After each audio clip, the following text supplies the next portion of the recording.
So a couple of things that we want to talk about tonight are we're going to kind of give an overview of the program. Then we're going to walk through some of the nuts and bolts of how to operate your systems and, you know, what kinds of things you need to be thinking about. As you can see, we've already had, some people have already had some issues tonight. And one of the things that I would say to start out is when technology is involved, there will always be an issue, right? So we all have to have grace for each other, and we have to have grace for the system because it's not perfect. And yet, think about how amazing it is that we have so many people. We have 40 people here who are joined together from all over the world, right? Mm-hmm. What an amazing thing that we can experience the richness of the community that we have and the diversity of experiences. And technology, as flawed as it is, gives us the opportunity to do that. So we are very fortunate to be able to participate in a program like this. So because of that, we believe that the negatives are that the positives outweigh the negatives, and that's why we plan and will continue to use this. Now, there are a couple of things that I would say to think about, like especially tonight in terms of etiquette. You know, if you get hungry while we are meeting tonight and you decide to have a bowl of chili, please mute your video because we don't want to see you eating chili, you know, 12 inches away from our screen, right? We've had that happen before. So everything that I'm about to say has actually happened. So make sure that your camera is in a closed setting where someone is not able to just walk in behind you. I did have one student whose spouse showed up naked behind them. It was embarrassing for them and embarrassing for us. And so just keep in mind that things like that can happen. So even tonight, you know, try to position your camera where, you know, there's not going to be any surprises for all of us, okay? It's already been mentioned, the lighting. Lighting is very important for this experience to be as we would like for it to be. So if you have light shining brightly behind you and nothing in front of you, we're not going to be able to see your face as well, which it may not seem like that big of a deal to you, but to us, we want to be able to interact with you as fluidly as possible, which means the more of your facial expressions and interactions you see, the better, okay? Another thing, make sure your audio is muted until you're ready to speak, as I mentioned earlier. And if you get up to go somewhere, you decide to step off of camera, it's always better to mute your video when you decide to do that as well, okay? If you have issues, if you have problems, we expect for you to resolve those issues or problems on your own, rather than trying to, you know, talk to the professor about it. It's very disruptive if we're trying to resolve technology issues with you when we need to be teaching class. And that's, I don't want to, I hope that doesn't come across as rude or anything like that, but there's a number that you can call for tech support. With Zoom, they can let you know what the exact problem is, and they can do that much better than we can. They can tell you if your upload and download speeds are off, if your internet strength is weak. You know, so now if it's a problem on our end, then we will be trying to resolve that. So if everybody was having an issue, like you know, we could only see one person's screen tonight, if y'all could only see one person's screen, then we do need to resolve that as a class, right? So that's a class problem. But if it's an individual problem, we can't hear you, we can't see your video, your internet is running slow or something like that, and you're breaking up, we need you to resolve those issues on your own. let me just interrupt. Yeah. There's times, of course, outside of class, we're talking with the professor, we're talking with a need, or with Heather or somebody who can work with you on solving technical problems. That's right. So outside of class, that can easily be done. And also, we record every class. And so if you are missing something while we're going on, you can look back at that recording. So you shouldn't feel like you're completely missing out. That's right. Yeah. So if you are having problems, don't let anxiety overtake you, because you can go back and catch what you missed. Okay.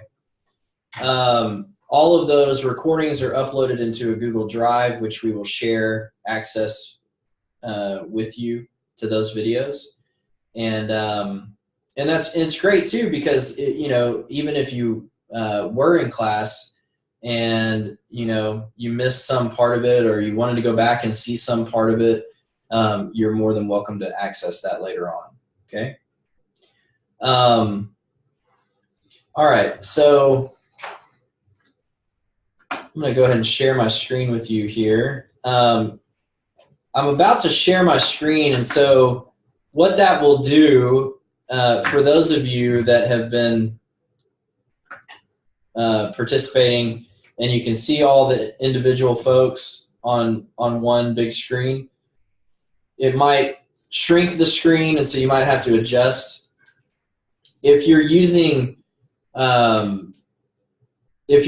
one screen, you might just only be able to see my shared screen at this point in time. Also, there is a box that everyone will need to make sure that they've checked in their settings so that they can have dual screens running at the same time. If I shared the screen with you and it went to a tiny little box that you can't make any bigger, then that means that you have not checked the box. So, Dr. Gray, you want to introduce yourself? Hi, Dr. Ed Gray. I have a sweater on because it's cold in my office. I keep this room warm. Yeah. Counseling professor, and look forward to having some of you in class. Excellent. So, I'm just eavesdropping for a moment. Awesome. Dr. Gray, as I told you earlier, was he and I were the two that kind of launched into this.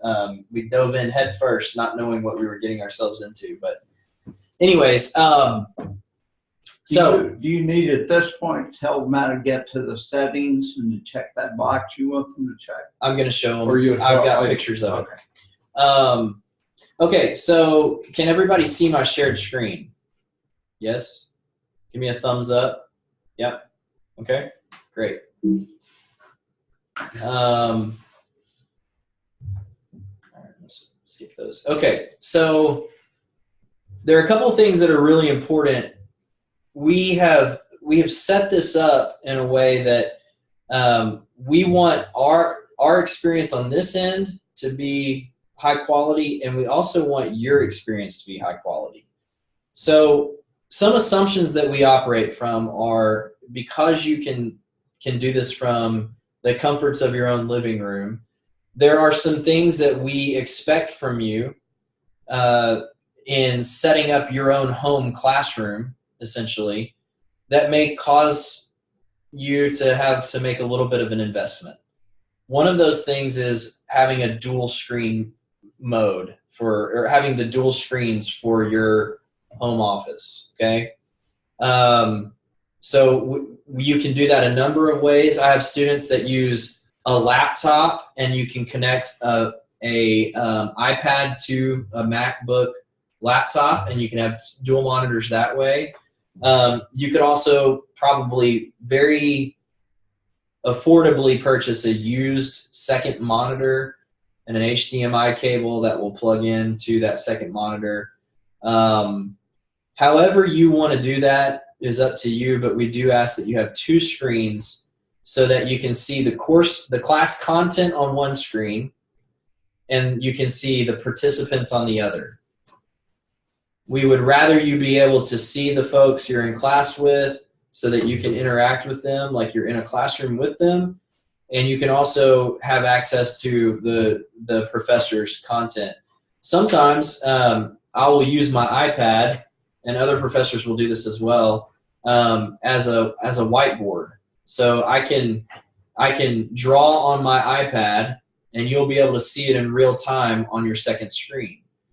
But if you're having to make the choice between looking at people in class or what I'm drawing on my iPad, it just gets complicated, and you're having to do more than what we think is necessary. It'll be distracting to you. So if you don't have one already, pick up a second monitor. We feel like that's really important. Make sure your camera is at least within eye level. You don't want it positioned way up above you where it looks like you're not even looking at the class. We want your camera to be positioned where at least your face is turned towards the participants on the screen. Does that make sense? So if somebody speaks and you look towards them, you're also looking in the direction of the camera. Okay? That makes it also feel more like a real live interaction. If somebody speaks and you look over here at a different screen and you start talking to that screen, it doesn't really flow as well. Okay. All right. So I'm gonna show you a picture of what our setup looks like, so you kind of know. So if you look at this picture, the screen on the left is the screen that you all are on right now. Okay. And you can see in the middle is a camera. We have one camera on a boom connected to the wall, and another one on a tripod that comes off the ground. The one that we're using right now is the tripod camera. It is a 180-degree camera, okay? Which means that you can see 180 degrees field of view coming off of that camera. So yeah, Dr. McLeod is testing that for us. And then you can see our Yeti microphone that's underneath the screen on the right side. And the screen on the right side is our shared content. So, so if I were teaching you guys in a class, and you would see the right side of the screen would be the shared content, and then all the participants are on the left. And then our table, as you can see, is butted up right against that camera, so it looks like you're sitting at the end of our table. We have positioned all of this a number of different ways, but this seems to be the most effective conference style, more laid back setting, and it seems like people enjoy it from this perspective. So let's see. On your end, we want to make sure that you have earbuds or a headset.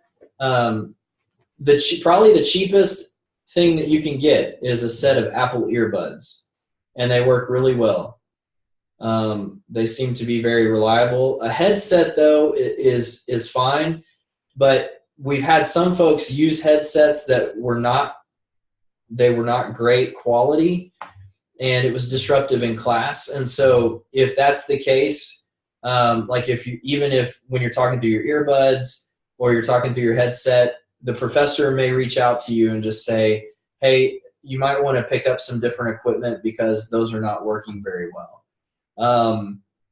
I think everybody can understand that if the professor is asking that of you, it's not because we want to harp on you or make you spend more money or anything like that. It's because we want everyone to have a good experience in the classroom, and the level of technology that you're using is going to impact that. Okay. So we're very sensitive to that. You already can see here dual monitors. Another thing that we ask you to do is to hardwire your computer with an Ethernet cable to your router. Okay? That is going to give you maximum speed on your bandwidth.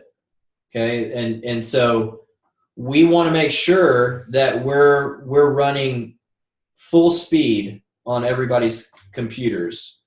If you are on wireless internet, and there are other folks around using the same wireless internet, it's going to bog down your system, and it's going to make video streaming very difficult.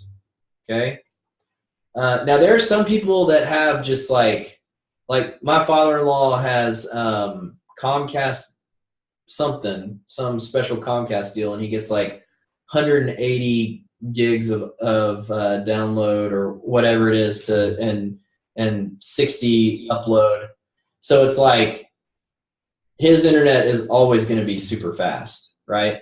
But for all of us that are, just on average internet, or even if we're overseas, it's going to be a little bit more challenging for the system to run full tilt if we're not hardwired to the router.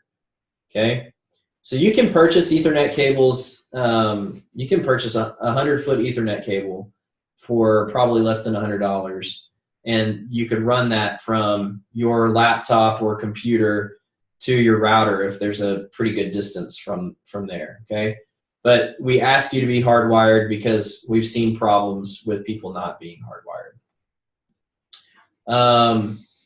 You want to check the RAM on your computer and make sure you have at least 4 gigs. You probably need more than that for video streaming, but that we think that should be sufficient as long as you don't have anything else running in the background. Okay.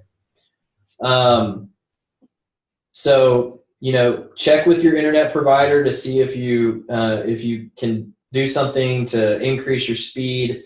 And if not, make sure you're hardwired.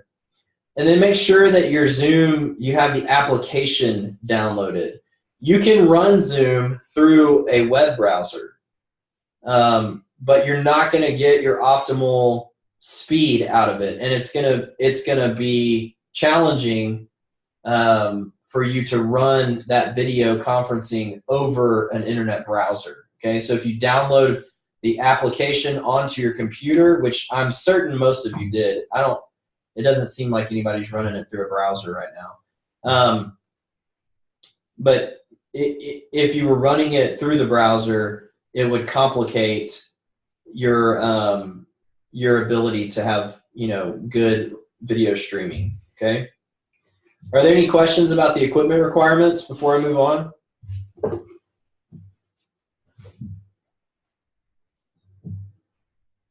No? Okay. Kevin? Yeah. Kevin? Yes. Uh-huh. Everyone will notice from time to time that Zoom tries to get us to upgrade the app on our computers.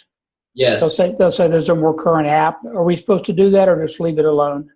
Yes, always keep it up to date. So every time thank you for mentioning that, Rick. Every time Zoom requests that you upgrade your system, go ahead and do it because they're constantly doing bug fixes, and we will always be upgraded. So every Friday, our GAs go around and they check the computers and make sure that Zoom is upgraded on our computers. And so if yours is not, it may create problems for you connecting with us. We've actually seen that happen. So yeah, that's a great question. Make sure it's upgraded. Okay, so can everybody see that picture that I just switched to? Yeah? Okay. So if you look at the box on the right side, it says Zoom Pro account, Kevin Shelby, settings, and it's got 5 boxes on it. Start with video, start without video.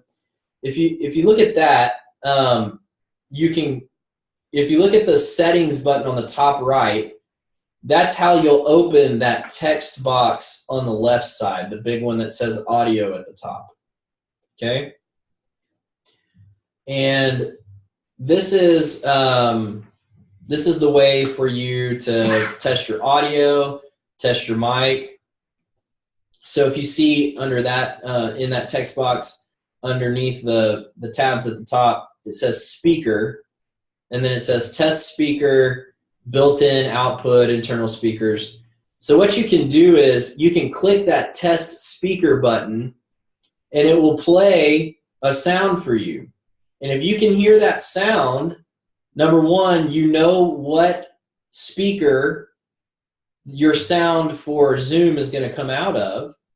And you also know whether or not you have sound. If you can hear the sound that they play, then you'll know that your speaker is working. And you'll know that it's playing because you'll see a green strip start to come up where that output level is right there to the right. So you'll see some green, like a green bar move back and forth as that speaker is playing. And if you can't hear it, that means you need to figure out why your speakers aren't working. Okay, and then the same is true for microphone. You can click test microphone or test mic there, and it will start recording, and you can say testing 1 2 3, testing 1 2 3, and again you'll see those green bars running to the right side there, and then it'll stop the recording and it'll play it back for you. And if you can hear yourself saying testing 1 2 3, testing 1 2 3, then your mic is also working and people will be able to hear you. I would encourage you to just do that test before you start class. So jump on about 10 minutes early and run that audio test so that you don't get in here and everybody's like, hey, we don't hear you, or whatever. Okay? You can click on General up here in the top left, and that will take you to this text box. Okay? So now we're to the point where I was talking to you earlier about making sure dual monitors are checked. You want to check this top one, use dual monitors. Okay? That will allow you to see everybody in full view on one screen and see all the course content in full view on the other screen. Okay? Now, if you are in the meeting and you click on dual monitors and you close this text box, it's not going to let you use it in dual monitors if you haven't had it checked already. You'll have to exit the meeting, close Zoom, and reopen it for it to become active. And that's true for any change of settings in your Zoom account. Okay? All right, are there any questions about that or the audio test or anything like that? Yeah, I was just going to ask, what boxes would you recommend us checking off or checking on now besides the use dual monitor box? I would say like the confirm with me when I leave a meeting is one that I like to do just in case I hit end meeting. It gives me the option to leave. I like to hear the sound when I get a chat because I know that somebody has sent me a chat message. Other than that, all of these are just going to be preferences. If you enter full screen automatically when you join a meeting, you're just going to have to minimize the screen. You won't. I can't think of a time where I didn't have to mess with the screens when I entered a meeting. So it seems kind of useless to do that. And then enter full screen automatically when viewing screen shared by others. That also is problematic because like on a Mac, if your screen goes into full view, it's going to move all the content that you had behind to another window. And sometimes people have a hard time finding that. So, I don't like to lose control of my content, so I don't want that one to be checked either. So I would say those are the only two that I would check on here. Let's see. I'm not sure if I have. Okay. I look very angry there. I'm not really sure why. So this is the video tab, the video settings. And, these are the ones that I have checked on mine. I say always show name on video window because I always want to see everybody's name. If you don't, it'll only show the name when somebody speaks. Okay. Was there somebody that had a question? I thought Raul raised his hand, but maybe not. No, okay. Okay. Enable HD video. You know, Zoom, this is a good one to check because Zoom will automatically degrade your video quality if your internet is running slow. And it will maintain your audio quality, which is why we like it, right? So you can run the HD video and it will allow you to really, when people, the person that's speaking comes up on your screen or your box highlights them, their video will become HD quality, not everybody else's, okay? Enable mirror effect for my videos, so that's just, you know, people seeing you in a mirror view. And I do like to hide non-video participants. Apparently there's a student that's been waiting to be admitted for 15 minutes. Okay. That's what that says. Oh, there's several people. Huh. Nice. Corey. All right. Sorry about that, folks. I didn't realize that y'all were trying to get into the meeting. That up here.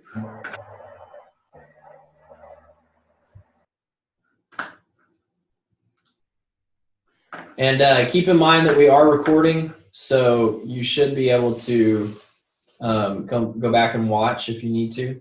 But all right.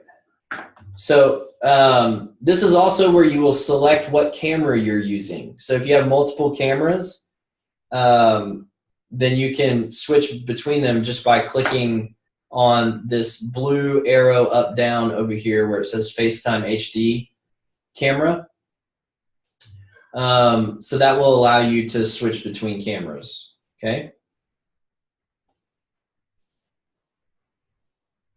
All right, there are several features that you actually can go into Zoom through your internet browser, not just through this text box, and you can change those features there. That's how we're able to set up personal meeting ID numbers. There are a number of things, so I would encourage you to go to advanced features, that tab at the top, and click on enable advanced features, and that will take you to the browser, okay? Some of these other things will, they're not really necessary for us to go through right now. Video background, you can have a virtual background if you had a blue or a green screen. So you could upload some pictures to your Zoom account and just put that in the background rather than, seeing what's actually back behind you. So there are a couple things that you could do there. Let's see.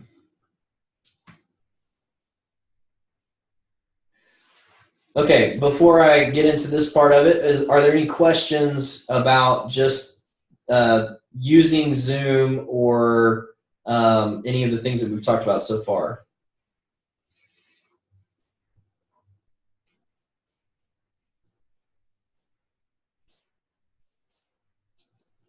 I might just interrupt to let Carice Berryhill introduce herself. Yeah. Because Carice will be teaching the Stone Campbell course using Zoom. So, Carice, welcome. Thank you. I'm glad to be here. I drove in today from the mountains and was gathering laundry to put in the washing machine, and all of a sudden I realized I was supposed to be here instead of in the laundry room. We're glad you're here. Thank you. I can't see the group screen. Yes, I can. You guys are kind of tiny. We'll work that out. We'll get that worked out. I'm thankful to be tiny. Carice, I don't know if you heard this part of it. I don't think you did, but No, I just walked in. if you click on, if you see on the right side the Zoom, Kevin Shelby Zoom Pro account, you see the settings button at the top right. This would be on my screen that I'm sharing with you Uh-huh. on the PowerPoint. Uh-huh. There's a text box on the right side with, it says start video, start without video, all of that. Uh-huh. The settings button in the top right, if you click on that Uh-huh. and you go to the general tab, the Oh, okay. top box says use dual monitors. You need to make sure that that's checked. Yeah. And then that will be active in the next meeting that you have.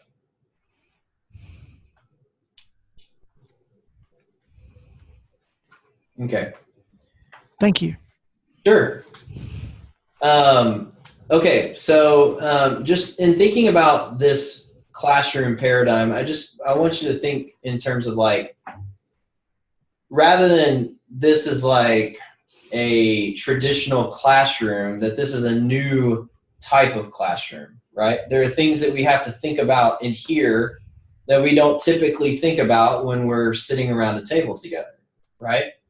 So one really important thing is that there are behavioral cues that a professor picks up on or other classmates pick up on when they can see the full view of you, right? When they can see your whole body, and you might make a movement towards the professor to speak, and not even have to raise your hand, and people will, give you the floor or expect you to talk.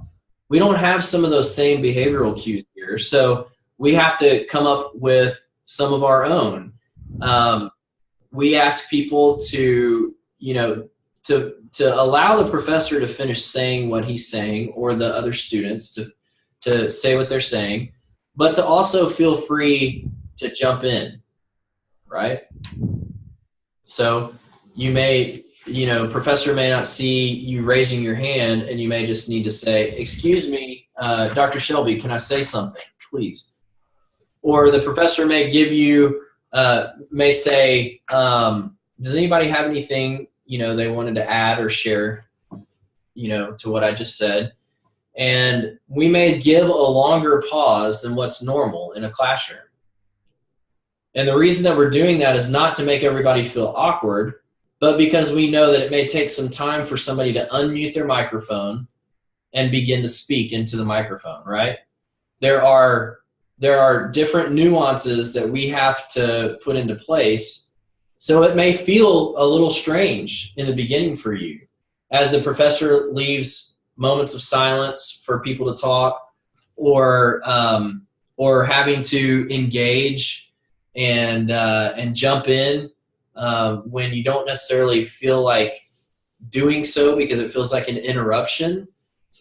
We ask that you do. Now, there is a hand-raising feature on Zoom.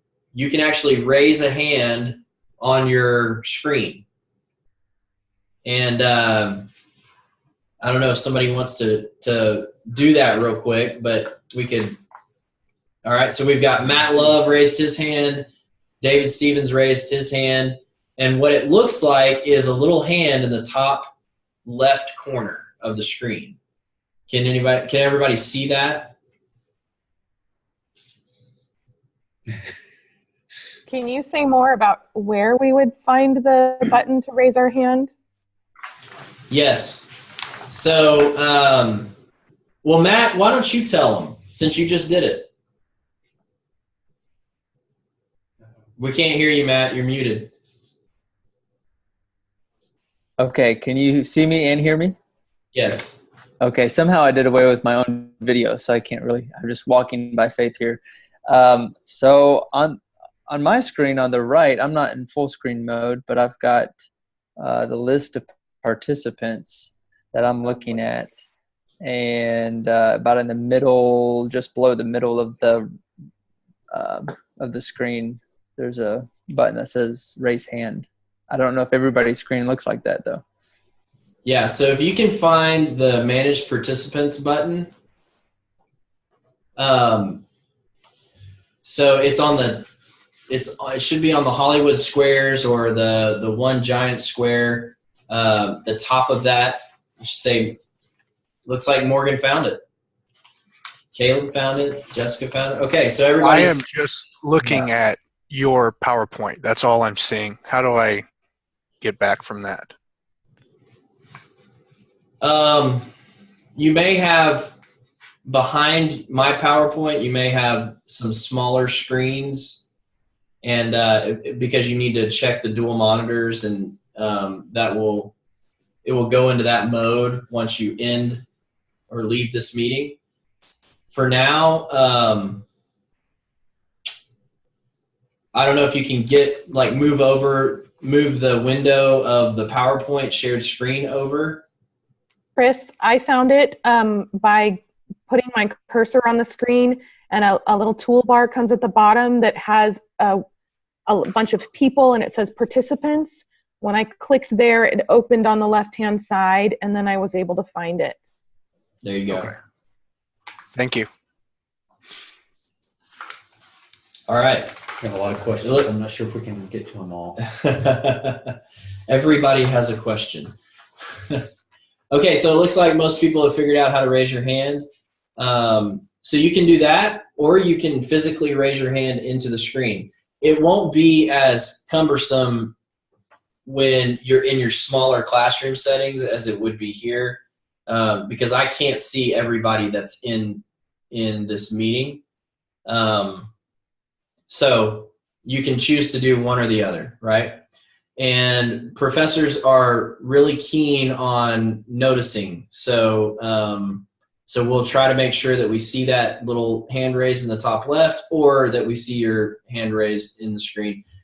What I typically do is I ask one of the folks in my class to just kind of pay attention, and if I don't notice, that they will say something to me. Another option too is we leave our chat bar open, or we can at least see that somebody has sent us a chat message. And so if we do that, then if you have a question, but you know what, it doesn't have to be answered this moment, or maybe somebody in the class could answer it, then you can just post that in the chat bar. So like we've had people say, I missed the page number that the professor said. Could somebody tell me what it is? And then then somebody in the class will answer page 15, right? So that's really helpful. Or they might say, Dr. Shelby, could you please come back and talk about the influence of sexuality in the Roman culture? And I would say, I would finish my thought, and then I would come back to that and address it later. Okay? It would be best not to say Dr. Powell really looks bad today, right? Because he can see the chat too. That's right. That was a hypothetical that you would never say that. That's of course. It has to be true to say it, right?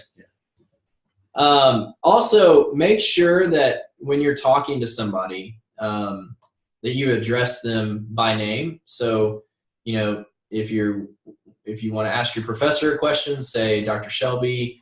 If you want to ask your classmate something, say, hey, Heather, what you were saying I thought was really important.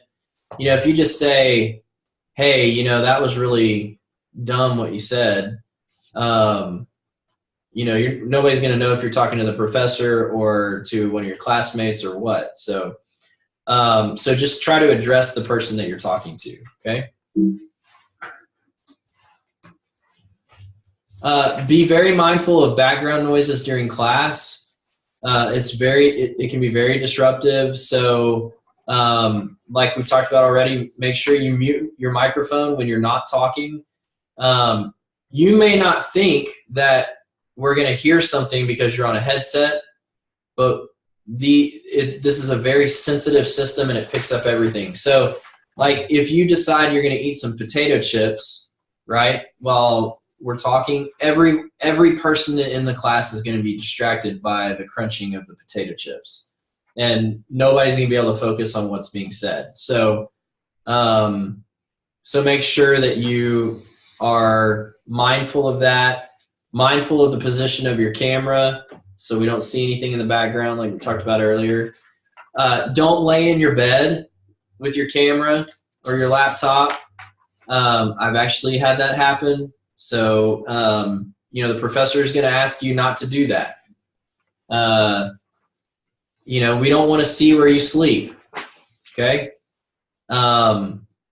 The other thing is when you're coming to class, dress for class like you would come here, like, wearing, a ratty old baseball hat and, torn shirt or whatever, or a tank top. It just doesn't feel professional, right? So make sure that you're looking professional and ready to participate in class and look like you want to be engaged. Okay.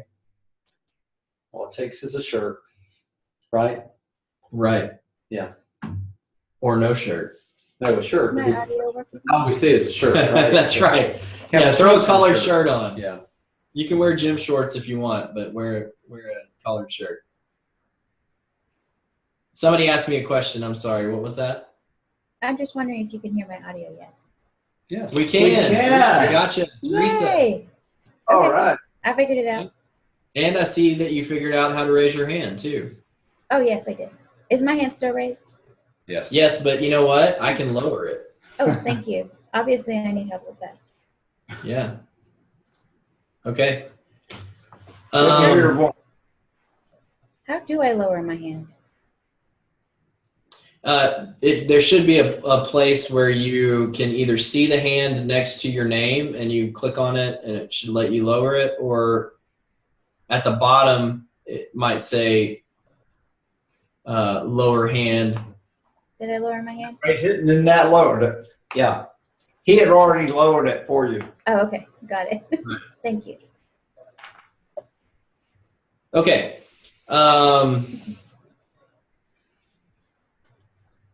Let's see.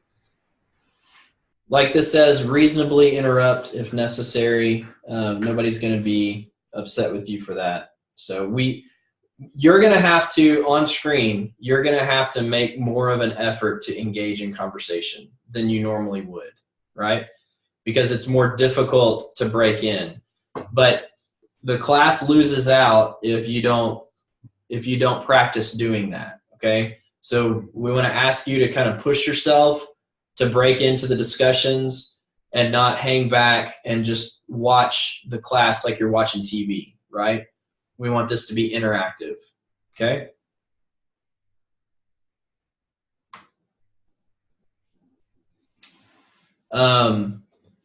If we're having, like I said earlier, if we are having technical problems, if our audio is messed up or something like that, make sure you notify us and feel free to be very vocal about that. Our grad assistants are always willing to help you troubleshoot. I would encourage you guys to schedule a meeting with Heather or Anid before school starts and just run through, like, interacting with them and talking with them and making sure that everything's working smoothly on your end. And if they recommend that you do something to speed up your internet or get a better microphone, please do that, because they understand what it's like to be in class with people who are using this technology. Okay. If you are having problems that can't be resolved just through normal troubleshooting, make sure you contact Zoom support. Their contact number is on the website, and we will also be sure to send that out to you. Many technical issues with Zoom can be resolved by doing two things. First would be leaving the meeting and closing your Zoom application, reopening it, and entering back into the meeting, okay? If that is not working and you're still having problems, the next step is to close down the meeting, restart your computer, and then get back into the meeting after you've restarted. Okay. If like a microphone isn't connecting or audio is messing up, those two things will typically resolve the issue. If not, then you do need to contact Zoom support. Okay. Be connected at least 15 minutes before class starts. That way, if you are having problems, you'll know it. When people have come in at like, 9 a.m. sharp, and then they're testing their audio, we can lose easily 10 minutes of class doing that. Okay.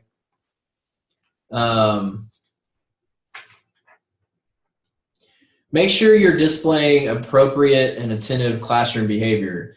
If during class you're getting up and walking around and you're turned around talking to somebody behind you, or even if you look up over the screen and you're talking to somebody, or if you lay down on your desk, everyone's going to see it very clearly. Heather, do something for me. Look above your screen and pretend like you're talking to somebody behind the screen.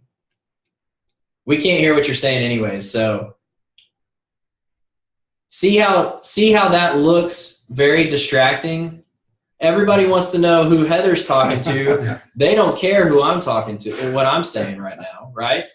Because there's something interesting going on in the background. That can be really distracting. So make sure that you're not, thank you, Heather, for doing that, by the way. Make sure that you're not just talking over the screen or whatever. If somebody comes to your office and it's like an emergency situation, rather than like looking up and trying to figure out what's going on, just mute your video. And we'll know that you are responsibly needing to handle something. But for the most part, you need to be notifying people, look, I'm not available during this time, and I'm protecting this class time, just like you would if you were here for school, okay? We do expect you to be in class during class time and not just relying on recorded videos of class to suffice for your participation during the semester. Okay?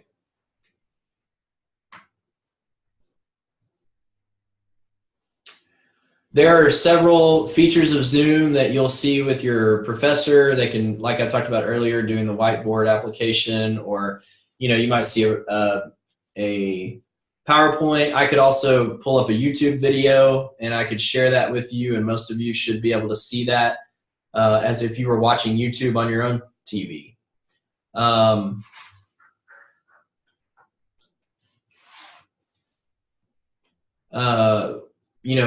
This says Slick class. That's what we used to call it. But getting a feel for a standard HST live class, that's going to be it's going to be different than this because we're not able to interact as much during this orientation, but most of our classes do have a lot of interaction in them. And so, just as you're starting out, really be mindful, like I'm going to start by being interactive rather than disengaged. And that will enhance the experience for everybody. Okay? Are there any questions so far? I have one and I can't find my hand. So I'll put this hand up.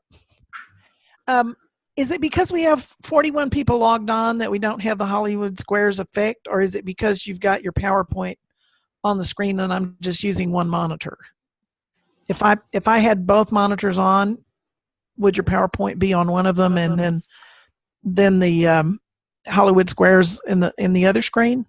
That's correct. That's right. Yes. Okay. Thank you. Yeah. I've got another one. I still can't find my hand.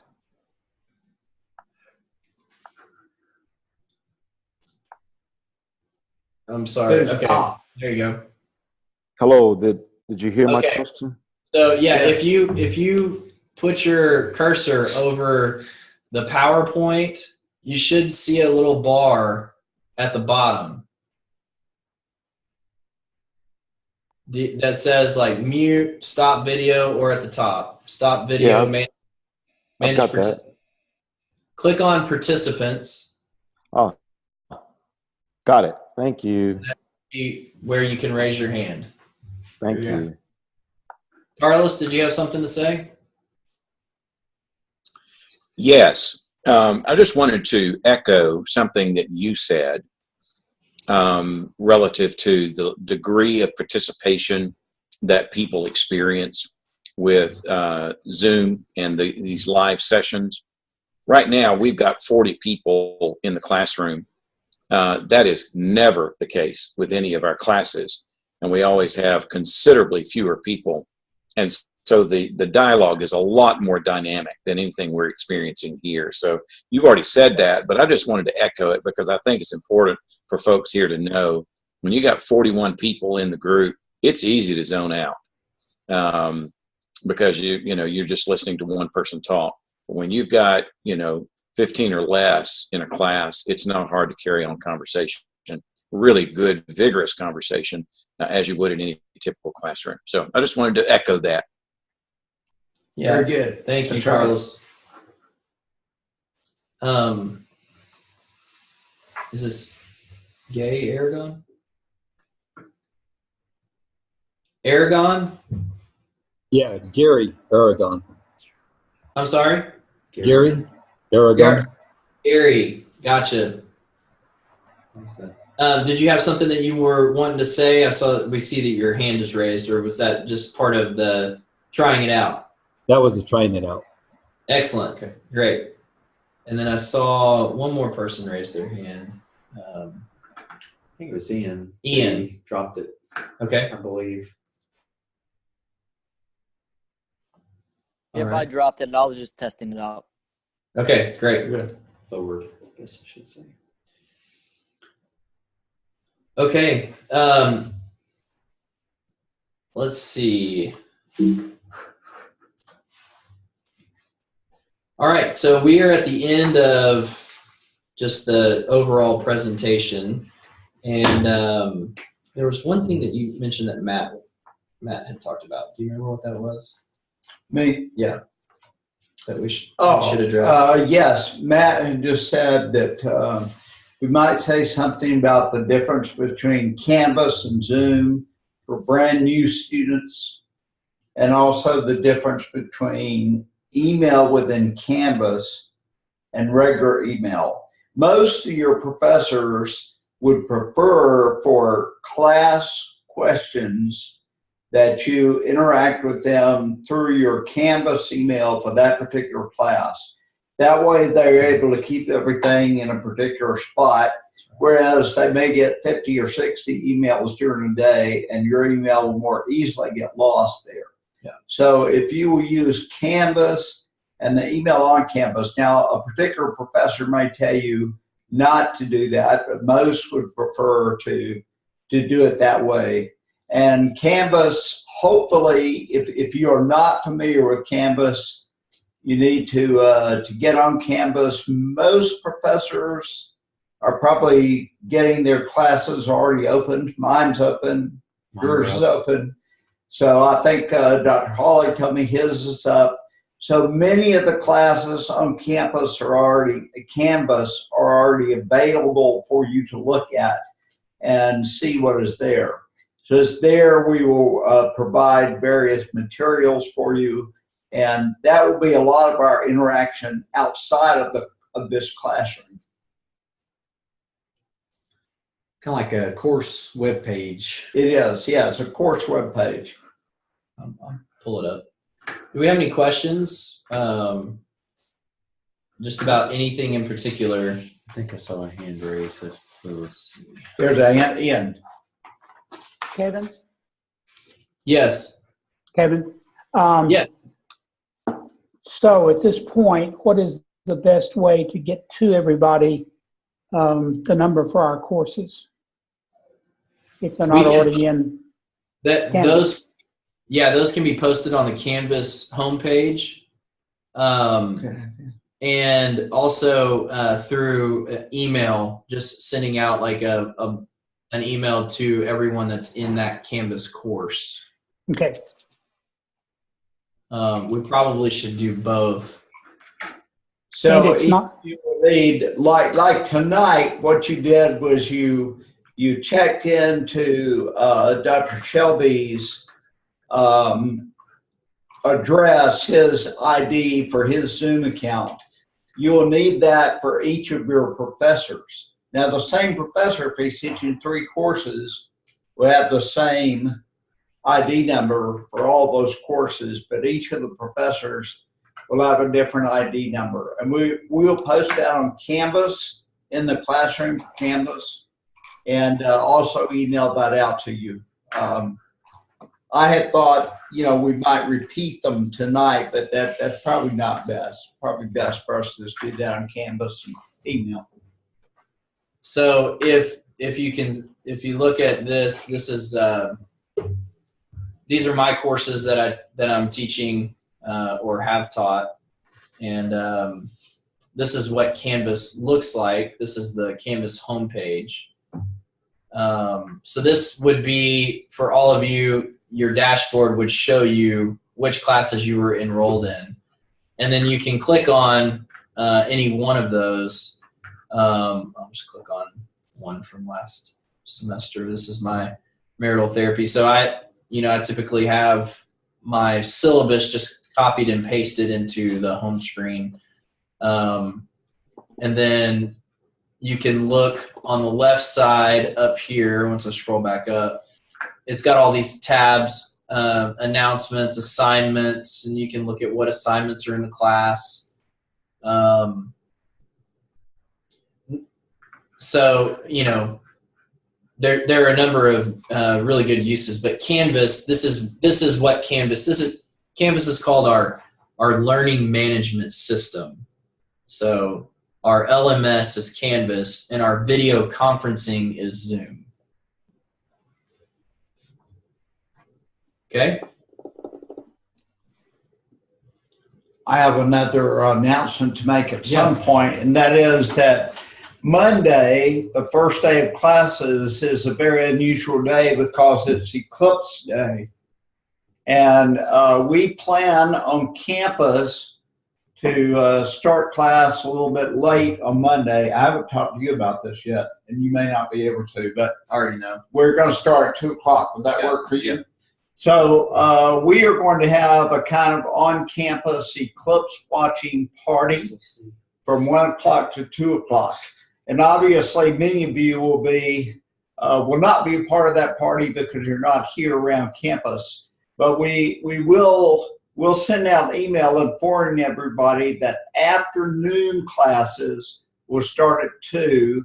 And most of you will probably be in an area where, whether you can see the total eclipse, which we can't, we can see 93% of an eclipse, or whether you can see only a partial eclipse, it would be between about 1 and 2 Central Standard Time. And I suppose that depends on what time you are.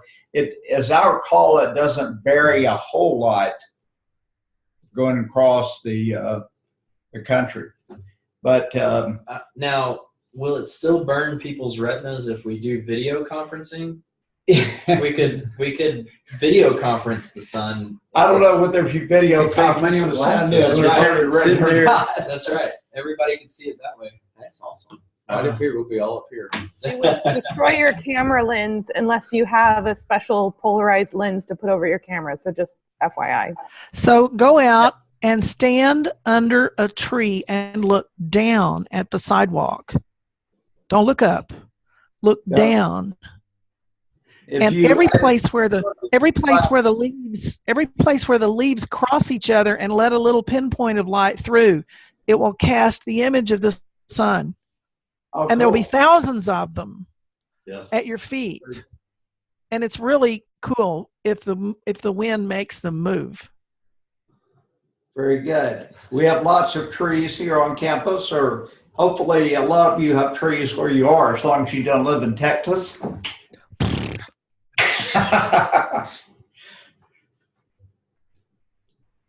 So anyway, we'll start an hour late just for those afternoon classes, Central Standard Time. We'll start 2. Dr. Black, you've always never been in East Texas.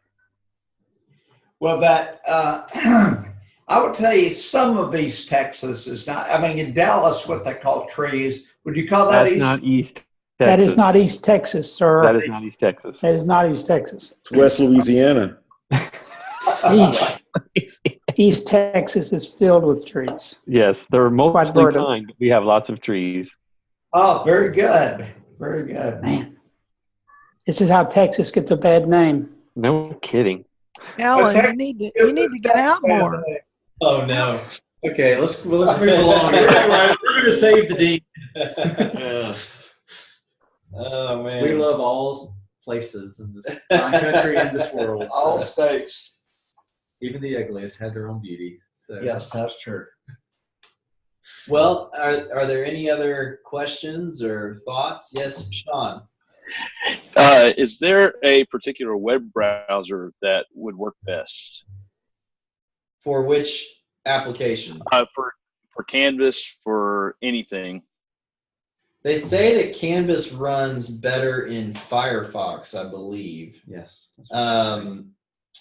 And of course, you won't use a browser for Zoom, so that shouldn't be a concern. I'm trying to think. Yeah, Firefox is supposed to be the better application to use. That's mainly if you do, there's a place on Canvas you can do video posts, but since that's something we used in our old online classes that we're not going to be using, I don't think. I mean, we wouldn't be using it for Zoom for sure, and I doubt I'm not going to be using video posts on my Canvas page anymore, so it may not matter. All right. Thank you.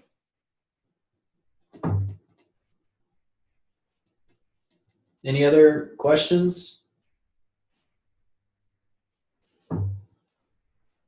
Thank you for this good introduction, Kevin. Absolutely. Yes, very much.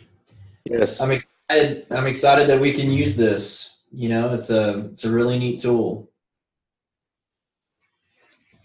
Hope you'll all have a great experience next week. And it is a lot different when instead of 40 people in the class, there are, say, 7 on screen or 8 on screen and 7 or 8 in the classroom, or even less. It's a lot more interactive, and you're able to see each other much better. There is one more feature that I didn't mention. If you look up in the top right corner of your Hollywood Squares or however you're viewing that, you can see it looks like it has 3 dots above a square. If you click on that, that's what changes your view of the classroom. So if you click on the one that has the big box underneath it and it's 3 dots at the top, that will put it in speaker view.